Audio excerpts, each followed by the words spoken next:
Waaqayyo akkam jirtu nagaadha. Nagaan keessan dachaa baay'atu. YouTube koo jala kan jirtan abeetuu fi subscribe, like, share godha. Hordofaa torbee kana waan haaraatu jira. Yesuus na eebbisu. Manni keessan haa eebbifamu. Namni kamiyyuu warri ooltan, warri dabartan, warri yeroo kana argattan si warra carroomeedha, warra carraa argateedha. Kiristoos na eebbisu. Ofii keessanii ofiif of hin ajjeesinaa. Kana gaafa isin jedhu jechaan hin du'inaa jechuu barbaadetaan. Namicha tokkotu akkam godhee yakka jabduu hojjetee mana hidhaa gale. Mana hidhaa gale sun keessatti yaaliidhaaf peejii koo irratti waan kana barreesseera. Yaaliidhaaf namichi kuni qorannoon irratti gaggeeffameetiin maal ta'e?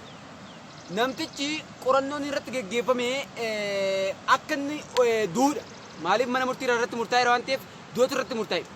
Duuti irratti murtooftee kun maal akka taatuuf akka namichi kun duudhaaf. Ijaa kanaaf namichi kuni namichi qorannoo irratti gaggeesse kun dhaqee mana inni mana sirreessaan jiru kutaan jiru dhaqeetu kan si ajjeesu anaa jedheen.